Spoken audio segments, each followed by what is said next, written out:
The quality of a community is directly correlated with the quality of life of women and girls.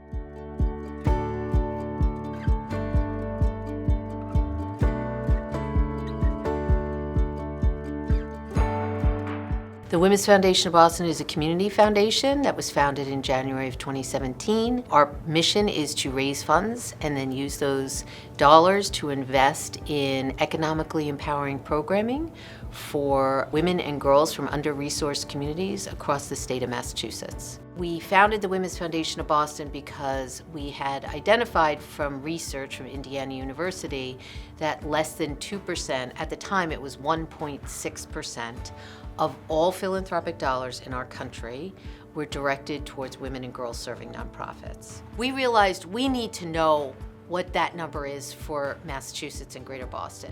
Lo and behold, it is actually less than the national average. It is 1.4%. Sometimes people are wondering what gateway cities are.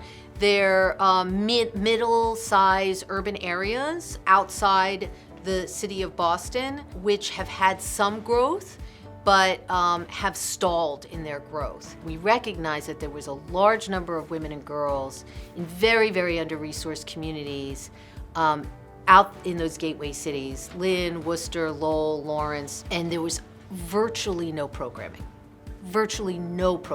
for women and girls out there.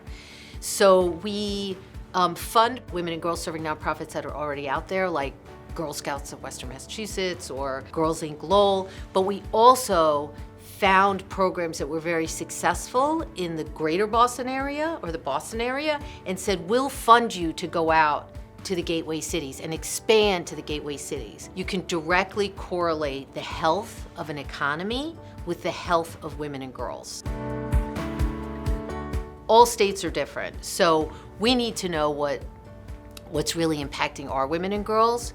And so we just kicked off a research project actually with UMass Lowell, and they are going to evaluate what are the barriers that are preventing young women and girls from achieving post-high school education from very, very under-resourced communities. And this will give us information, not just us, but our entire community. So we're hoping and we believe that having research and data to back up our investing in women and girls will continue to help us grow in that direction. We have 3 buckets in which we grant, which we determine are all economically empowering. One is education, that's the largest bucket, and within that bucket, STEM tends to be the largest piece. And then the other bucket is leadership mentoring. A lot of studies show that a lot of the reasons why young women and older women who are held back in their careers is because they don't have the leaders and mentors that they need.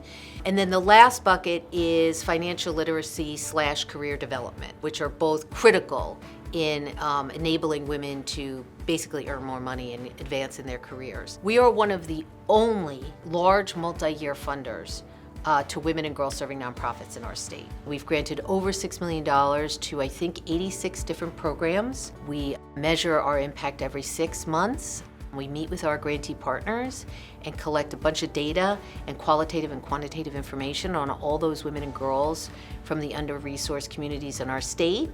And from that data, we've accumulated that we've impacted over 16,000 women and girls in just a very short period of time.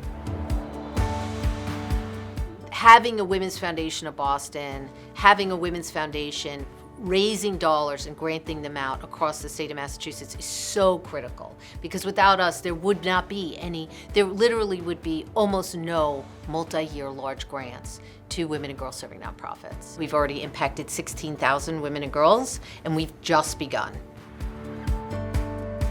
Our goal is to solidify the Women's Foundation of Boston as a long-term sustainable organization. So the Women's Foundation of Boston will be here 10, 20, 30, 40 years from now. So I feel like we're doing really important work because of the impact on the community, but also because no one else is doing it, and no one else will. That I can assure you of that. I'm excited about the future. We're crushing it, and we're not going to stop.